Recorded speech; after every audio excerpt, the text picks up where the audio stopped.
그 후에 내가 내 영을 만민에게 부어주리니 너희 자녀들이 장래일을 말할 것이며 너희 늙은이는 꿈을 꾸며 너희 젊은이는 이상을 볼 것이며 그때에 내가 또 내 영을 남종과 여종에게 부어줄 것이라. 누구든지 여호와 이름을 부르는 자는 구원을 얻으리라. 하나님은 영이시니 예배하는 자가 영과 진리로 예배할지니라. 아멘.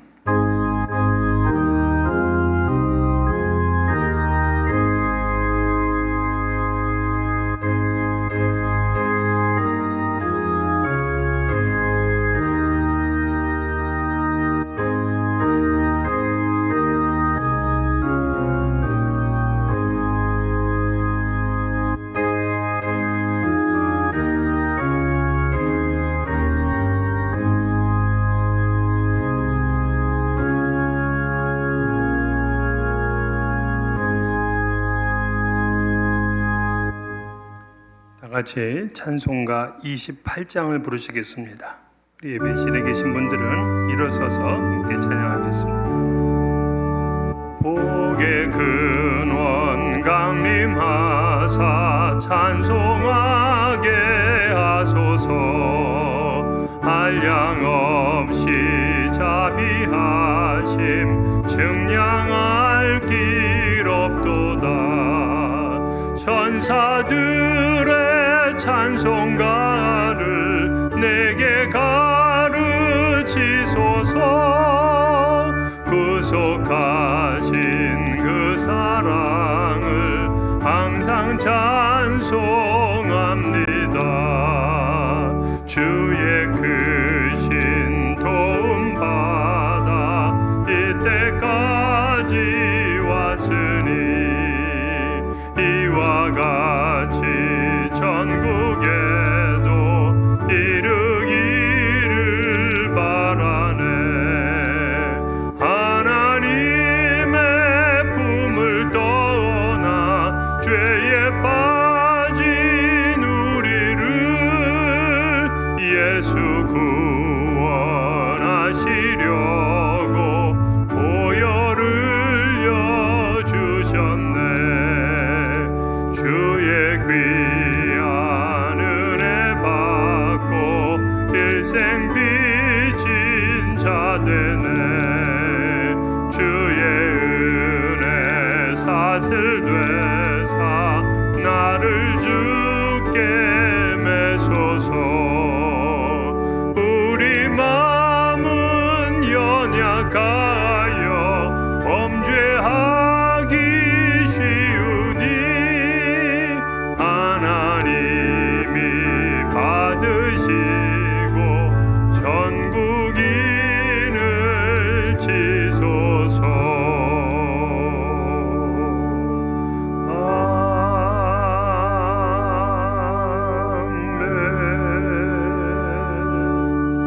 아멘. 다 같이 고개를 숙이셔서 겸손한 마음으로 하나님 앞에 참회의 기도를 드리겠습니다.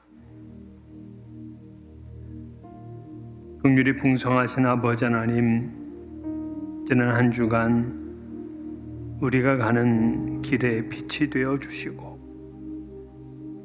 우리를 안전하게 지키시고 인도해 주신 은혜에 감사를 드립니다.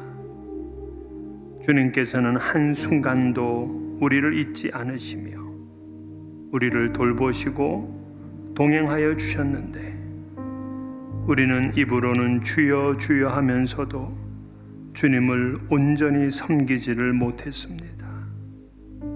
마음으로 행동으로 감사하고 자족하지를 못했습니다.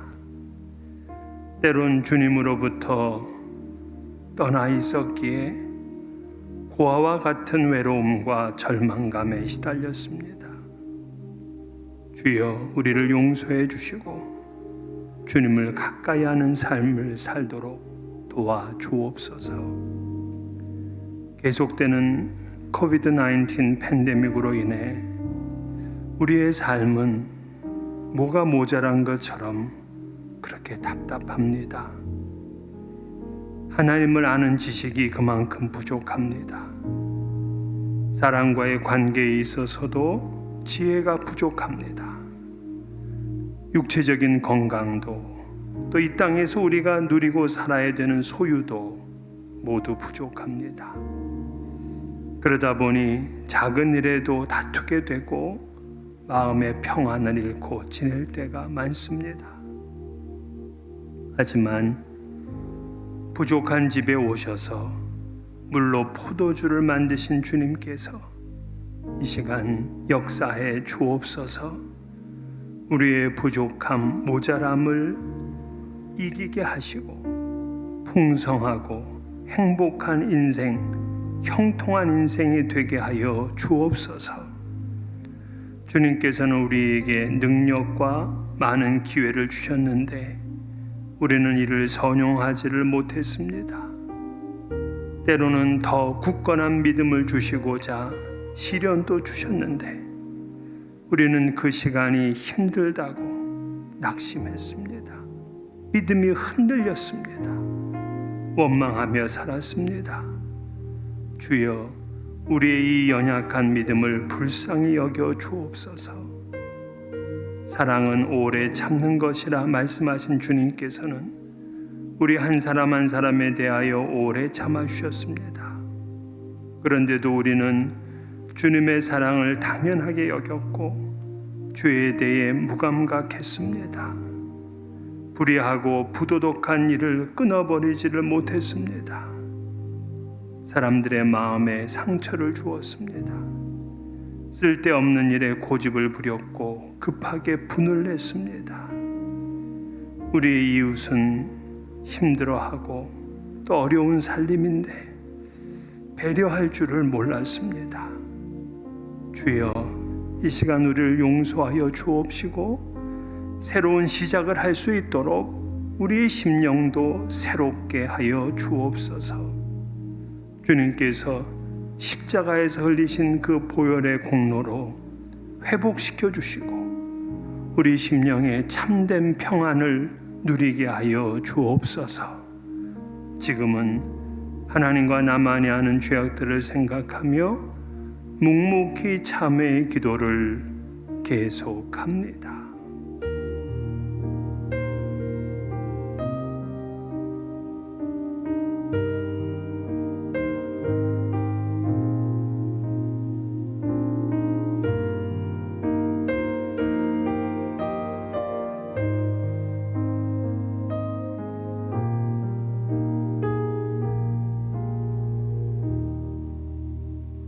여호와의 말씀에 너희는 이제라도 금식하고 울며 애통하고 마음을 다하여 내게로 돌아오라 하셨나니 너희는 옷을 찢지 말고 마음을 찢고 너희 하나님 여호와께로 돌아올지어다.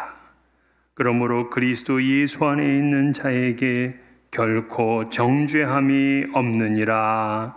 아멘. 주의 보좌로 나아갈 때에 주의 보좌로 나아갈 때에 어떻게 나가야 할까? 나를 구원한 주의 십자가 그것을 믿으며 가네. 주의 보좌로 나아갈 때에 나 여전히 부족하나.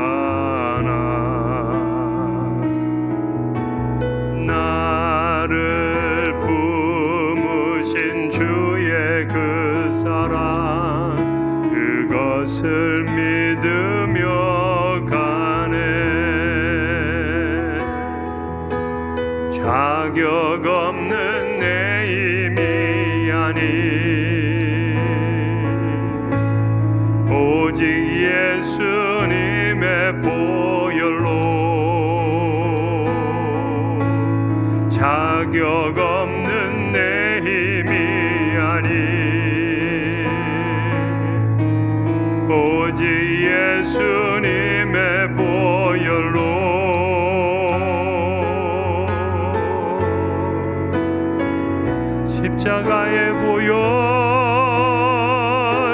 완전하신 사랑 힘입어 나갑니다.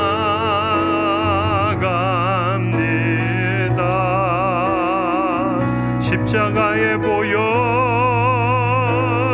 완전하신 사랑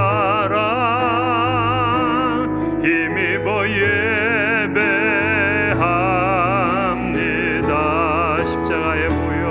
십자가의 보혈 완전하신 사랑 힘입어 나갑니다.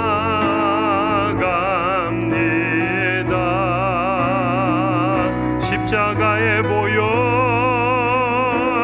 완전하신 사랑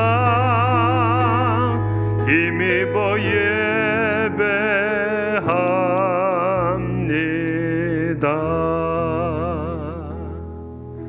다 자리에 앉으셔서 우리 함께 기도하겠습니다. 사랑하시는 주님, 감사합니다. 이렇게 귀한 날 허락하시고 또 저희가 주님께 예배드릴 수 있게 하심을 주님 감사를 드립니다. 간밤에 많은 눈이 내렸습니다.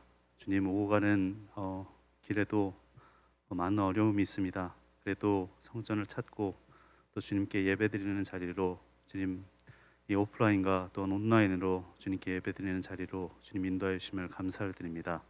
저희 성도들 한 주 동안 오고 갈 때도 주님께서 안전함으로 지켜 보호하여 주시옵소서. 주님, 벌써 2021년 1월이 다 지나가고 있습니다. 주님, 저희가 2021년을 새로 시작할 때의 그 다짐과 각오를 다시 되돌아보길 원합니다. 저희가 계획했던 많은 것들, 저희가 생각하고 고뇌했던 많은 것들이 주님 잘 지켜지고 있는지, 또한 주님께 향한 저희의 마음이 주님 올바르고 온전하게 예배드려지고 또한 주님의 인도하심대로 따라가고 있는지, 저희 욕심은 없는지 다시 한번 점검하는 시간을 갖기로 원합니다. 주님께서 저희 가운데 함께 해주시고 지혜로 인도하여 주시옵소서. 이 시간 육신적, 정신적, 영적으로 또한 경제적으로 아파하고 힘나는 성도들을 위해서 기도하기를 원합니다. 주님의 긍휼하심과 인도하심이 있기를 원합니다. 주님의 치유하심이 그들과 함께해서 그 슬픔과 괴로움이 변해서 주님 기쁨과 감사의 찬양이 되고 또한 행복함과 주님께 예배드려지는 시간으로 변하여질 수 있도록 주님께서 인도하여 주시옵소서. 마음이 무겁고 힘든 소식도 있지만 회복과 치유의 소식도 들려옵니다. 그 아름다운 소식들에 주님 감사합니다. 택하신 백성 이스라엘의 모든 백성이 겸비하고 회개했을 때 그들의 죄를 용서하시고 그 땅을 치유하신 하나님께서 이 시간 이 나라 이 땅을 치유하시길 우리 약속에게 모든 성도와 함께 소망하고 기도합니다. 주님, 저희 모두를 치유하시고 이 땅을 회복하여 주시옵소서. 이 시간 함께 예배드리는 어린 영혼들, 젊은 영혼들이 있습니다.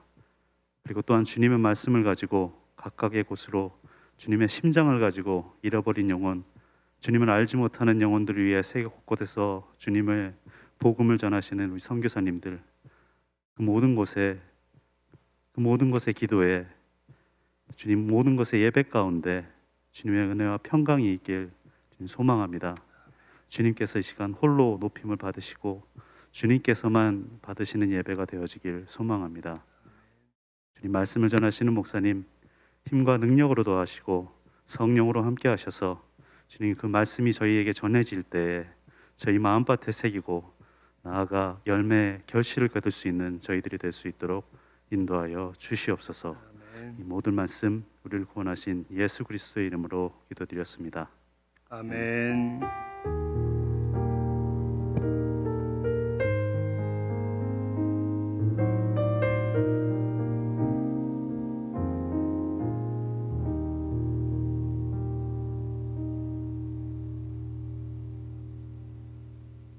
오늘 우리에게 주신 하나님 말씀은 신약 성경 중에 누가복음 3장 15절에서 22절까지 말씀입니다.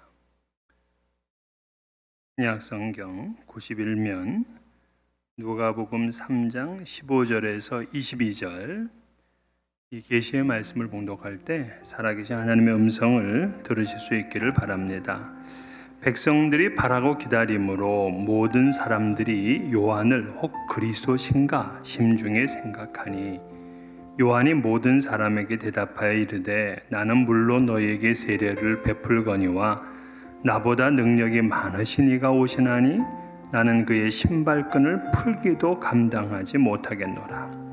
그는 성령과 불로 너희에게 세례를 베푸실 것이요 손에 키를 들고 자기의 타작마당을 정하게 하사 알곡은 모아 곡간에 들이고 쭉정이는 꺼지지 않는 불에 태우시리라. 또 그 밖에 여러 가지로 권하여 백성에게 좋은 소식을 전하였으나 분봉왕 헤롯은 그의 동생의 아내 헤로디아의 일과 또 자기가 행한 모든 악한 일로 말미암아 요한에게 책망을 받고 그 위에 한 가지 악을 더하여 요한을 옥에 가두니라. 백성이 다 세례를 받을새 예수도 세례를 받으시고 기도하실 때에 하늘이 열리며 성령이 비둘기 같은 형체로 그의 위에 강림하시더니 하늘로부터 소리가 나기를 너는 내 사랑하는 아들이라 내가 너를 기뻐하노라 하시니라. 아멘. 세례 요한은 예수님의 길을 준비하도록 부름을 받았습니다. 그는 백성들을 향해서 회개하라고 외치고 세례를 베풀었어요. 그래서 많은 유다 백성들이 그에게 나와서 세례를 받았습니다. 근데 요한의 세례는 뭐냐? 죄로부터 돌이키는 회개를 상징합니다. 그래서 군인들이 그동안 사람들을 강탈해왔던 그 악행을 그치고 이 거짓으로 사람들을 고발하지 않겠다 이렇게 결심을 하고 나서 또 자신들이 받는 급료를 족한 줄로 알겠다 이렇게 다짐하고 나서야 요한의 세례를 받을 수가 있었습니다. 세리들도 앞으로는 이 백성들에게 부과된 것 외에 과잉 징수를 하지 않겠다 이렇게 결심하고 난 다음에 세례를 받았어요. 일반 백성들도 두보록 가진 사람은 옷 없는 자에게 나눠주고 또 먹을 것이 있는 사람은 먹을 것이 없는 사람에게 나누어 줄 것을 다짐한 다음에 세례를 받았습니다. 그러니까 요한의 세례는 한마디로 얘기하면 나는 정직하게 살겠습니다. 나는 분수대로 살겠습니다. 하는 그러한 결심이 있고 난 다음에야 받을 수 있는 세례였어요. 그러니까 선행을 베풀고 부정과 불의, 불법에서 벗어나 정의롭게 살리라 이렇게 다짐하고 세례를 받았습니다.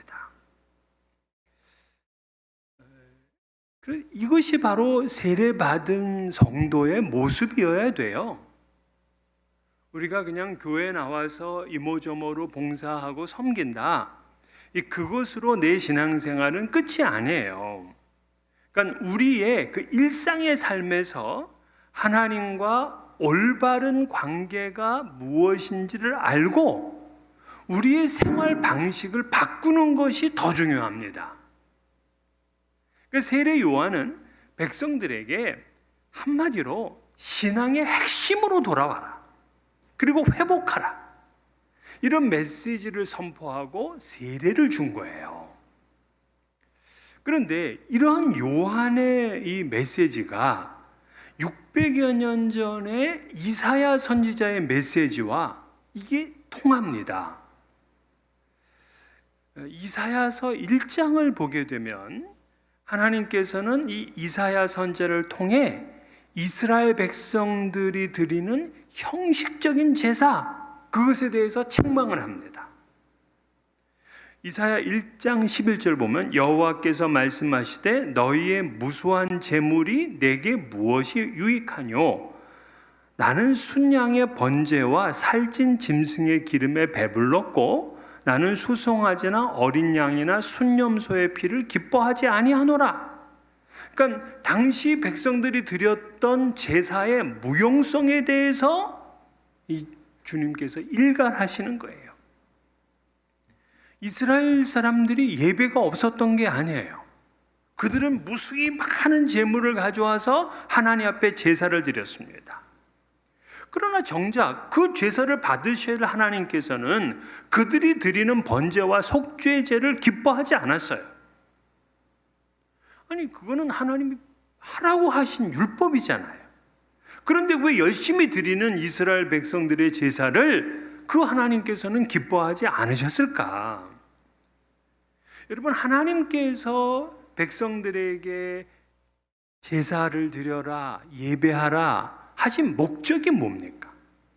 오늘 우리가 이렇게 예배하는 목적이 뭡니까? 하나님은 그 백성들이 무수히 많은 제물을 가져와서 그 제물을 태우는 냄새, 그거 좋아하실까요? 아니에요.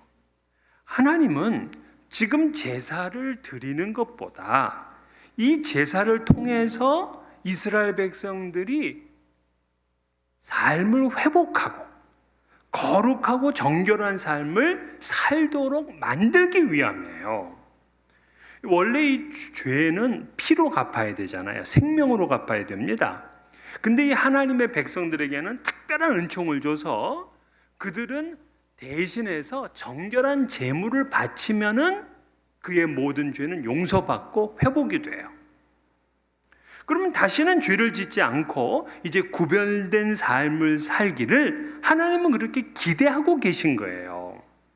즉 하나님이 제사를 통해서, 예배를 통해서 원하시는 것은 제물이 아니라 이 제물로 인하여서 회복되고 성화되어 하나님의 백성으로 삶을 살아가는 것, 이것이 바로 하나님이 원하십니다. 근데 이스라엘 사람들이 이 예배에 실패하고 말았어요. 그들은 예배의 의미를 망각했습니다. 그래서 형식적으로만 제사를 줄창 드렸어요.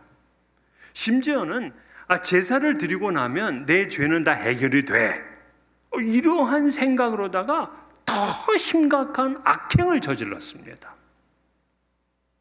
그래서 하나님이 이걸 책망하시는 거예요. 그래서 너희는 내 마당만 밟을 뿐이니라. 이 말이 뭡니까? 진정한 삶의 변화와 회개가 없이 형식적인 예배만 드리고 있다 하는 거예요. 마당만 밟고 가니까 하나님을 못 만나요. 하나님을 만나지 못하니까 하나님의 다스리심을 받지 못해요.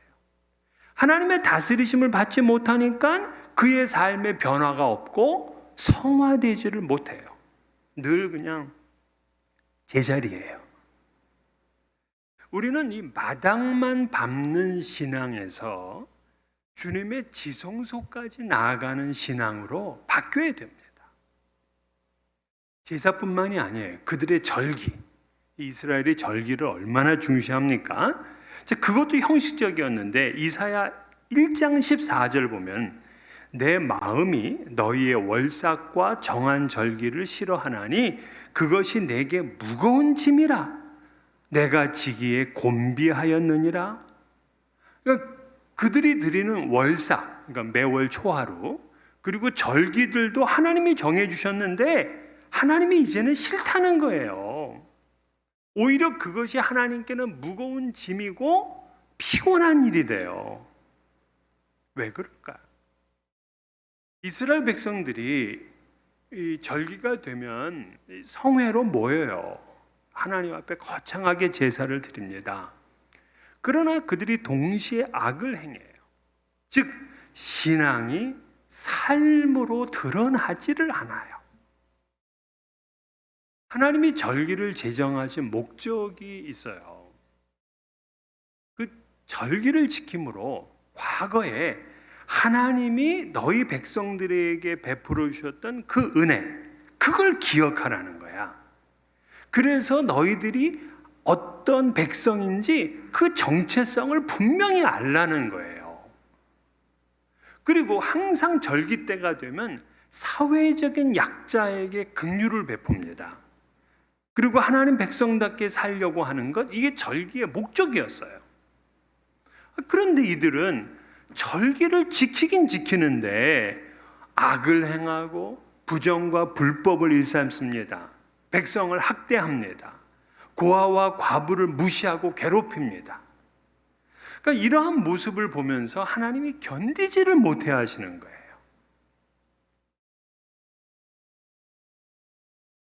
여러분, 우리가 예배드리고 절기를 지킨다고 하나님이 무조건 기쁘게 받으신다고 착각하지 마세요. 예배 후에도 우리의 삶에서 그저 부정과 불의와 불법적인 일을 행하고 그리고 이웃을 무시하고 자기 배만 채우려고 한다면 주님은 그 예배를 무겁게 생각해요. 지쳐하세요. 그런 사람의 예배를 싫어합니다. 그래서 이스라엘 백성들 그런 삶을 살면서 드리는 자의 기도도 하나님은 듣지 않겠다 하고 선언을 했어요.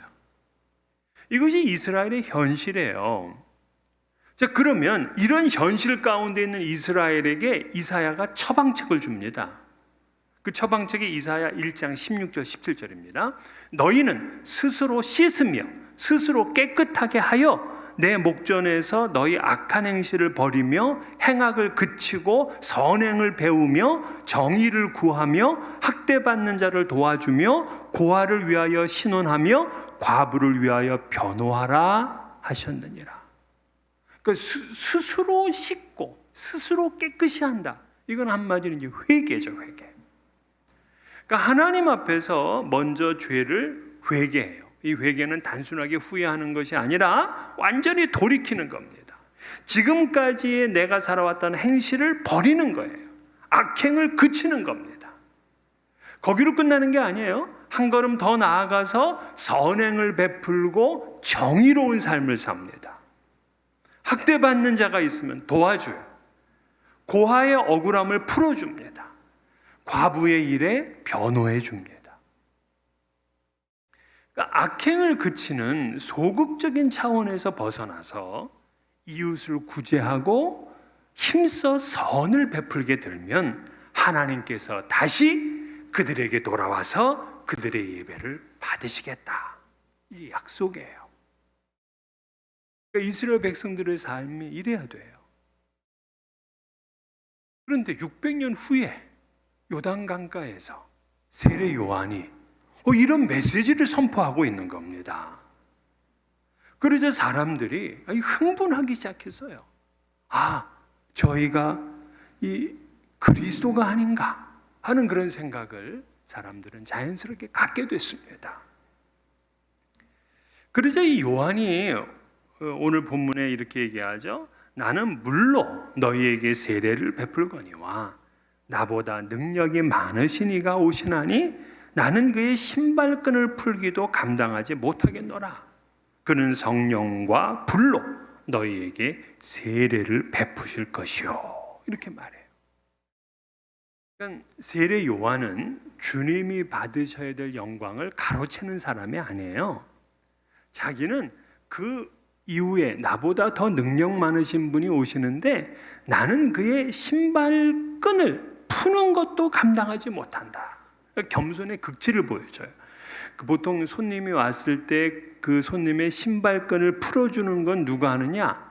하인들이 합니다. 근데 하인도 직급이 있어요. 짬밥수가 있을 거 아닙니까? 근데 이 일은 누가 하느냐? 제일 짬밥이 낮은 하인이네. 근데 자기는 그런 일조차도 할 수가 없는 그런 위치래요. 그런 신분이라고 밝힙니다. 그래서 내가 지금 이 베푸는 세례는 주님의 그 성령과 불세례를 받기 위한 그런 준비 정도다. 이런 얘기예요. 나는 이렇게 물로 세례를 주지만 이제 나보다 능력 많으신 그 그리스도께서는 성령과 불로 세례를 주신다. 그렇다면 요한의 물세례와 그리고 그리스도의 성령과 불세례는 어떤 차이가 있는 것인가? 이 요한의 물 세례는 죄 씻음을 상징합니다. 하지만 이 세례가 구원을 보장하는 것은 아니에요. 요한의 물 세례는 이 자기 뒤에 오시는 그리스도께서 이 성령과 불로 세례를 베푸시기 위한 그런 준비 기능이에요. 준비 기능. 그러면 그리스도의 성령과 불세례는 뭐냐? 성령 세례, 불세례 이거는 뭐 같은 단어예요. 같이 이해하면 됩니다. 근데 이 예수님께서 오셔서 이 성령 세례, 불세례를 주시게 되면 그 사람의 인격이 성령의 불로 전부 다 정화가 돼요.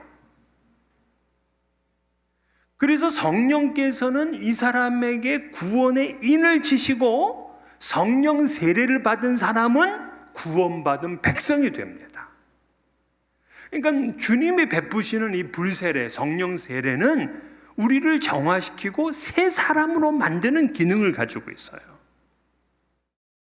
그러나 믿지 않는 사람에게 주님의 불은 심판의 불입니다. 그 17절에 얘기해요. 손에 키를 들고 자기의 타작마당을 정하게 하사 알곡은 모아 곳간에 들이고 쭉정이는 꺼지지 않는 불에 태우시리라. 그러니까 키질을 한다는 건 하나님의 심판을 상징하는 거예요. 끝까지 회개를 거부한 사람, 이 사람은 주님께서 쭉정이로 여기시고 그리고 결국 불에 태워지게 돼요. 하지만 회개하고 그리스도께서 베푸시는 성령과 불세례를 받은 사람들은 알곡으로 인정돼서 곳간으로 들어갑니다. 그래서 세례 요한은 진정 신앙인이 받아야 될 세례는 주님의 성령과 불세례다 이렇게 선포한 거예요. 그러니까 우리 성도들은 어떤 지금 상황이냐? 여러분이 진심으로 예수 그리스도를 나의 주님이라 이렇게 고백했다면 그분에게는 이미 불세례가 임한 거예요. 성령 세례가 임한 겁니다. 우리는 그 증표로 교회 앞에서 물 세례를 받아요. 그래서 요거를 우리는 물과 성령으로 거듭났다 이렇게 말해요. 예수님이 그러셨죠? 물과 성령으로 거듭나지 않고서는 하나님의 나라에 들어갈 수 없느니라 그랬어요. 사도 바울도 우리를 구원하시되 우리의 행한 바 의로운 행위로 말미암지 아니하고 오직 그의 긍휼하심을 따라 중생의 씻음과 성령의 새롭게 하심으로 하셨으니. 그러니까 우리는 이 물 세례와 성령 세례 이걸 모두 다 받은 사람들이에요. 구원 얻은 사람들이에요. 이것을 지금 세례 요한은 강조하고 있습니다.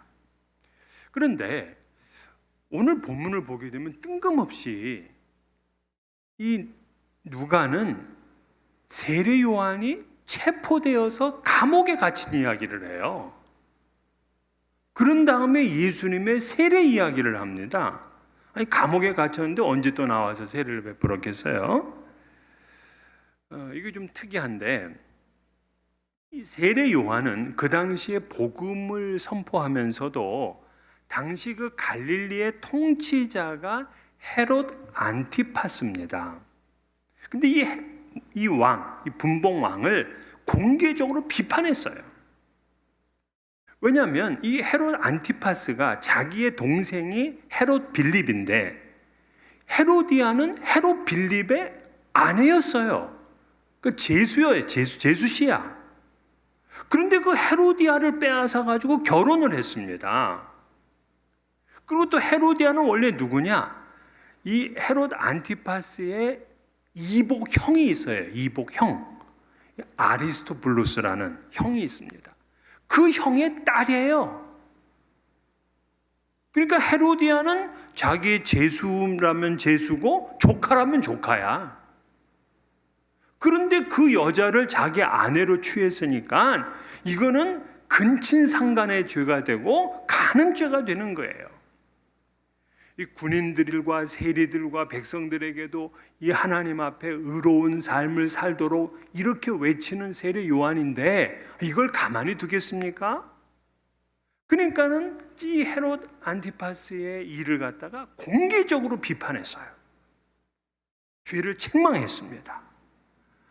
그러니까는 이 헤롯 안티파스와 헤로디아가 세례 요한을 아주 미워하는 거예요. 그래서 그 입을 막기 위해서 감옥에 가두게 됩니다. 그런데 이런 일은 그들이 행한 수많은 악행위에 한 가지 악을 더한 것뿐이다. 이렇게 이제 오늘 본문에서 말을 했죠. 원래대로 하면 사실은 예수님의 세례 이후에 세례 요한이 투옥이 된 거예요. 순서로 하면은. 근데 누가는 이 역사를 기록할 때 이렇게 연대기적으로 날짜별로 이렇게 기록해 주면 좋은데 그렇지 않고 그냥 세례 요한 그러면 그의 일어났던 일을 갖다가 그냥 한꺼번에 쏟아서 이렇게 기록을 하는 그러한 이제 습관이 있는 겁니다. 그래서 이제 요한의 세례에 대한 소개와 더불어서 그가 헤롯을 책망하고 결국 옥에 갇히게 되었다 하는 이야기까지 오늘 본문 속에는 있어요. 이런 사람이 요한이었어요. 이런 사람에게 예수님은 세례를 받았습니다. 그래서 드디어 이제 오늘 본문 마지막을 보게 되면 예수께서 세례를 받으신 이야기가 나와요. 굉장히 중요한 이야기예요. 자, 이 세례는 예수님께서 지난 30년 동안에는 사생애를 사셨는데 이제 공생애를 시작하는 첫 스텝이 뭐냐? 세례예요. 두 번째 스텝이 뭐냐? 광야에서 시험 받는 거예요. 그리고 나서 본격적으로 그분은 공생애의 삶을 살아요. 그렇기 때문에 세례와 이 사탄의 시험, 이 두 가지는 공생애를 시작하는 일에 있어서 굉장히 중요한 두 사건입니다. 그러니까 예수님이 이 땅의 백성들을 구원하시기 위해서 당신은 대속 제물, 희생 제물로 오셨어요. 자, 이 일을 시작하는 그 첫 번째 발걸음이 세례였습니다. 근데 예수님께서 세례를 요한에게 받고 이렇게 올라오시면서 기도를 하시는데 그때 하늘이 열려요. 그리고는 성령께서 강림하시고 하늘 위에서 소리가 들렸습니다.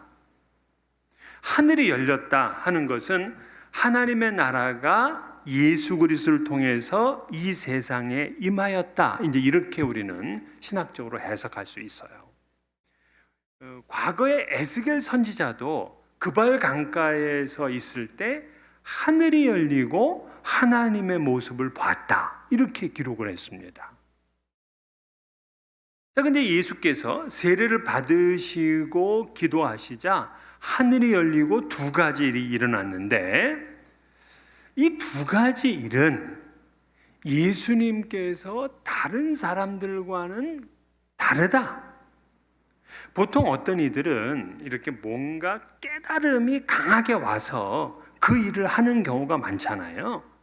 근데 예수님은 뭔가 깨달음이 있어서 이분이 갑자기 그냥 30년 동안에 목수로 살았던 그 삶을 그만두고 이렇게 복음을 위한 삶으로 변화되었느냐?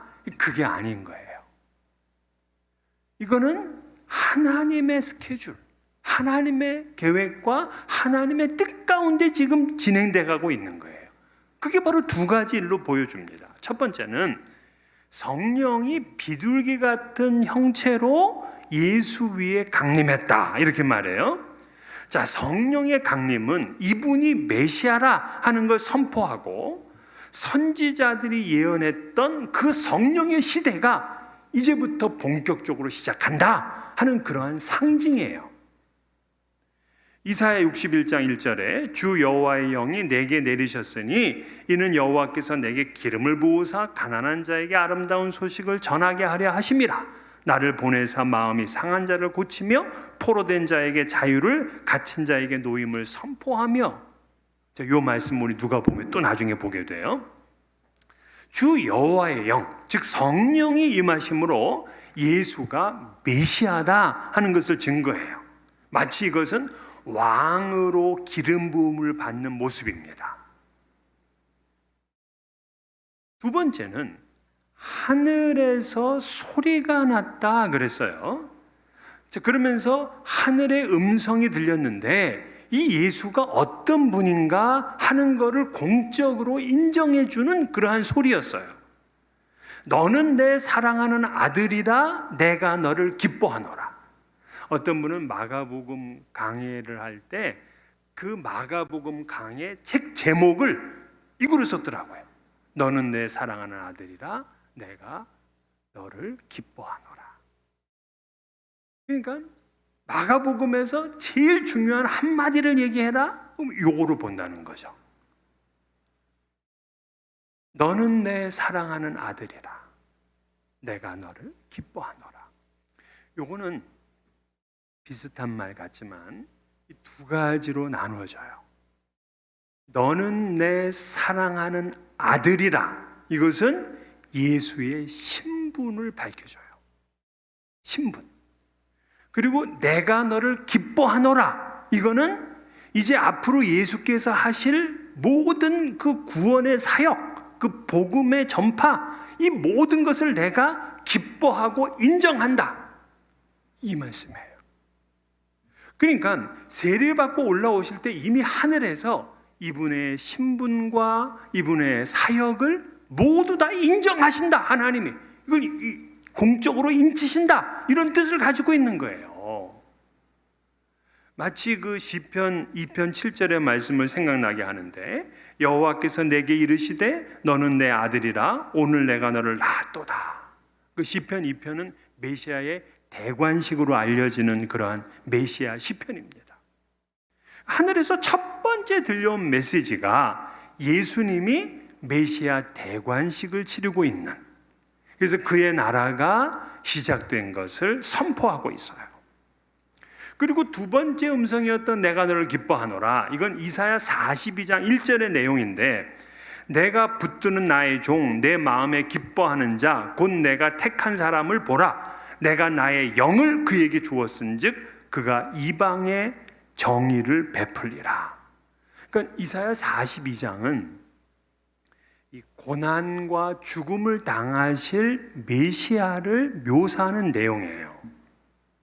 그렇기 때문에 하늘에서 지금 들려온 내가 너를 기뻐하노라 하는 이 음성은 예수께서 그 고난과 그 십자가의 길을 가게 되는 것, 그것을 지금 이제 예표하면서 하나님이 그 일을 기뻐하신다. 그리고 그리스도의 모든 사역을 만족하신다 하는 이제 그러한 선언인 겁니다. 그러니까 이 공생애를 시작하시기 전에, 하나님의 그 일을 시작하기 전에 내 신분과 사역에 대해서 하늘로부터 인정을 받았어요. 이거는 주님의 일을 하는데 굉장히 중요한 자원입니다. 우리들도 마찬가지예요. 목사들도 그래요. 선교사들도 그래요. 내가 누구인지, 그리고 내가 가서 하는 이 사역이 우리 주님께서 기뻐하실 것이다 하는 그 믿음과 확신이 없이는 이 일을 지속할 수가 없어요. 그건 사명감을 갖지 못하는 겁니다. 오늘 우리가 주님의 전에서 봉사하고 하는 모든 것도 내가 주의 백성, 내가 주의 자녀라는 신분과 내가 하는 이 일을 우리 하나님이 반드시 기뻐하시리라 하는 이러한 사역에 대한 인정, 확신이 있어야 정말 이것이 어려운 가운데 끝까지 할 수 있어요. 우리 반주하는 우리 에렌 집사도 마찬가지일 거예요. 내가 어떤 신분인지, 내가 이 사역을 통해서 우리 하나님이 얼마나 기뻐하실지, 이것을 믿고 하는 사람과 그런 믿음이 없이 그냥 하는 사람과는 주님 앞에 헌신하는 게 달라요. 우리 예수님께서는 이 세례를 받고 올라오실 때 이 삼위 하나님이 함께 하시는 그런 유명한 이제 이 장면입니다. 그러니까 요단강에서 성자 예수님은 세례를 받으세요. 성령 하나님은 비둘기같이 임하세요. 성부 하나님은 하늘에서 음성으로 나타나셨어요. 그래서 하나님은 이 본질상 한 분이시지만 세 위격을 가지신 삼위일체 하나님이시다 하는 것을 보여주는 유명한 장면이 예수님의 세례 장면이에요. 근데 오늘 말씀을 마치기 전에 우리 한 가지 중요한 질문이 필요해요. 자, 예수님께서는 왜 세례 요한의 세례를 받으셨을까? 우리가 이 말씀을 시작하면서 세례 요한의 세례는 무슨 세례다? 죄 사함의 세례라 그랬어요. 죄가 있는 사람에게 필요한 세례예요. 근데 예수님은 죄가 없으신 분입니다. 없으신 분에게 무슨 세례가 필요해서 세례를 받으셨을까? 왜 사람들이 받는 그 행렬에, 세례 행렬에 끼어서 예수님이 그 중에 한 사람처럼 그렇게 세례를 받으셨을까?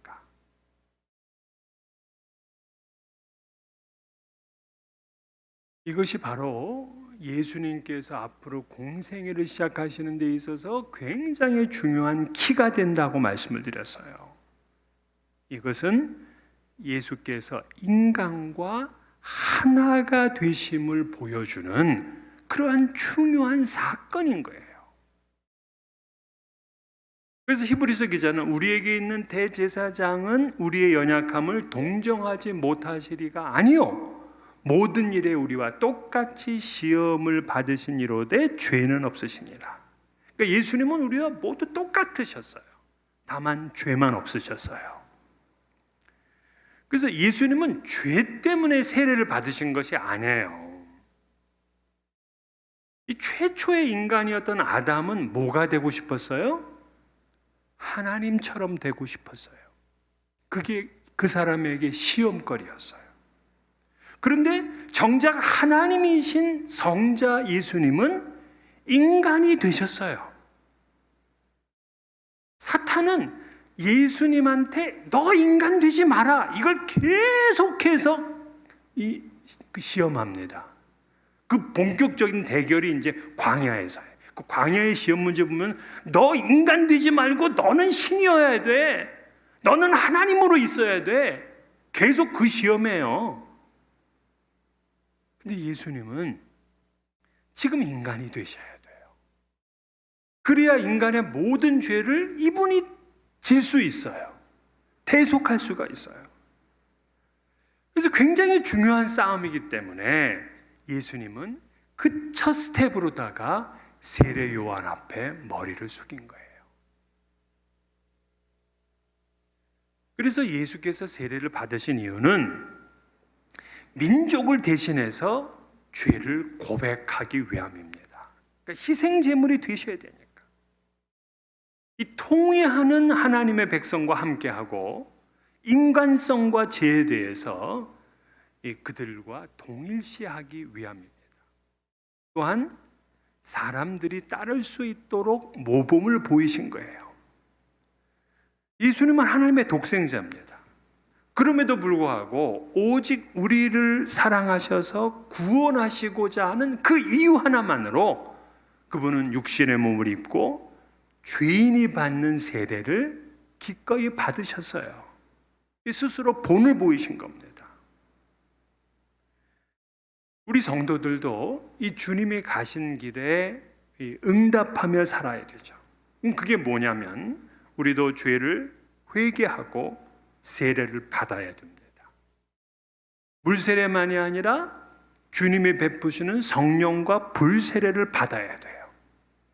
그것으로 끝이 아니죠. 성령과 불로 인하여서 정화되고 하나님의 자녀로서 합당한 삶을 살아야 돼요.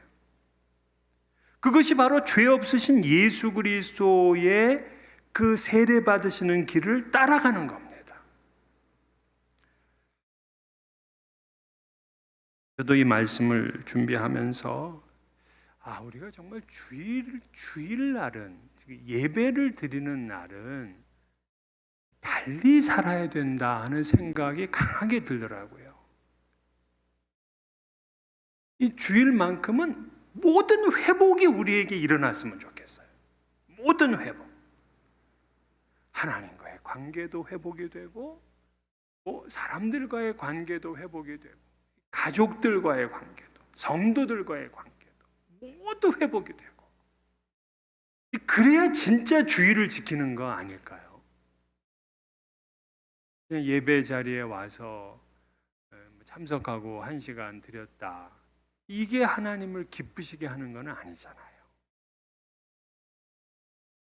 여러분 세례 받으셨던 그날을 잊지 마세요. 옛사람을 버리고 새 사람이 되었던 그 감격으로 날마다 주님 만날 그날까지 주님 따르시는 여러분 되시기를 주의 이름으로 축원합니다.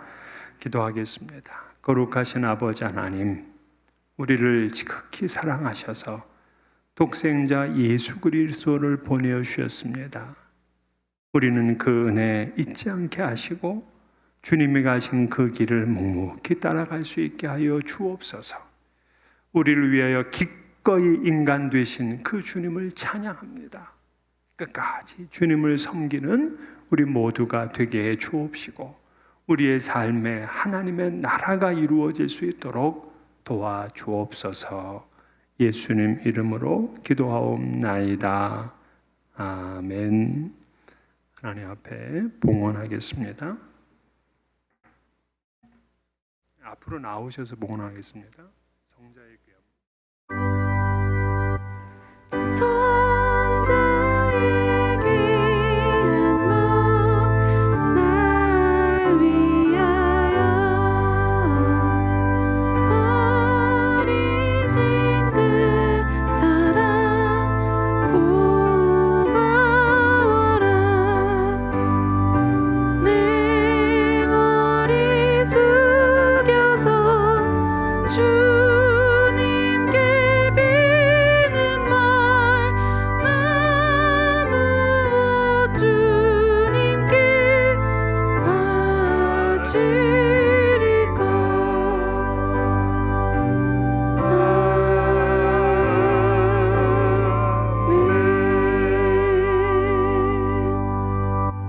참 좋으신 하나님, 지난 밤에 또 지금도 많은 눈이 내리고 있습니다.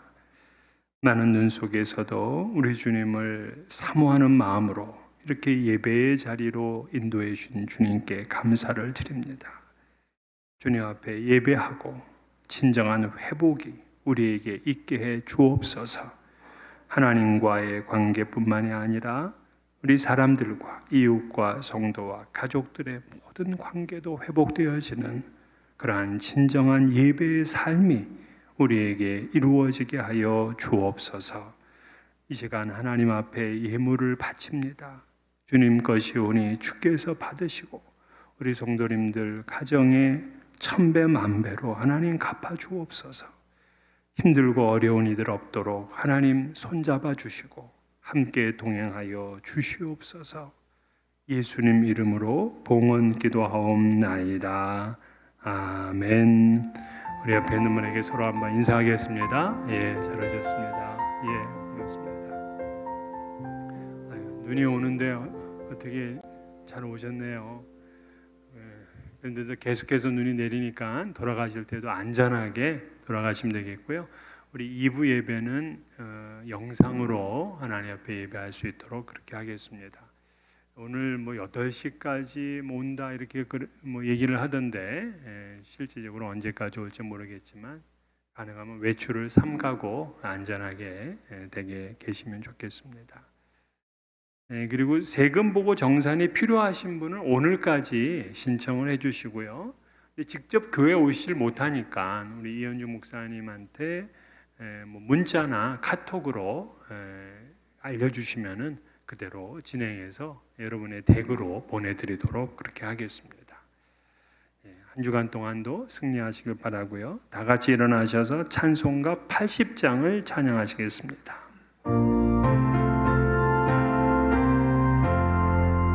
천지에 있는 이름 중 귀하고 높은 이름, 주 나시기 전 지으신 구주의 이름 예수.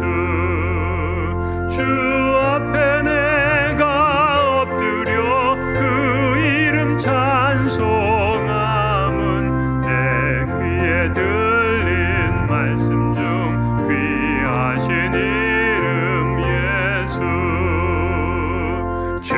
십자가에 달릴 때 명패에 쓰인 대로 저 유대인의 왕이요 곧 우리 왕이시라.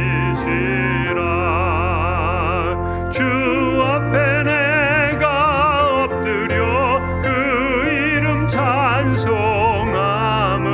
내 귀에 들린 말씀 중 귀하신 이름 예수.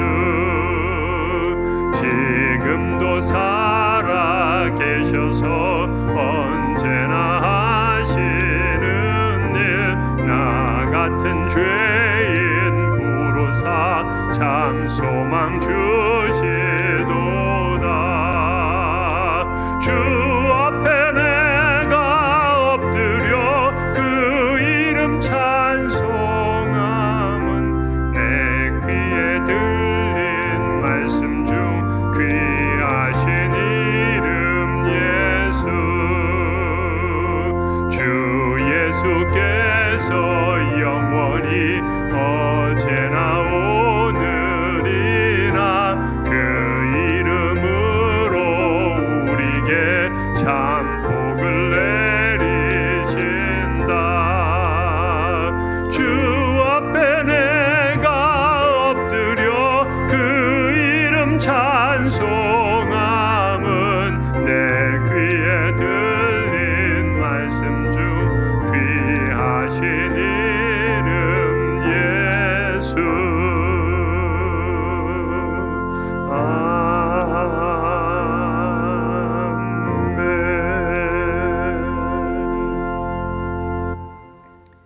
믿음의 본이 되시는 예수 그리스도의 은혜와 만물을 지으시고 다스리시며 수많은 사람들 가운데서 우리를 택하시고 자녀 삼아 주신 아버지 하나님의 사랑과 구원의 영이신 성령님의 교통 충만하심이 우리를 위해 이 땅에 오신 주님을 본받아 날마다 주님을 따르기를 결단하는 성도님들과 그 가정과 기업 위에 주님께서 핏값으로 사신 약속의 교회 위에와 온 세계에 흩어져 있는 하나님 교회 위에 이제로부터 영원까지 함께 하시옵기를 간절히 축원하옵나이다.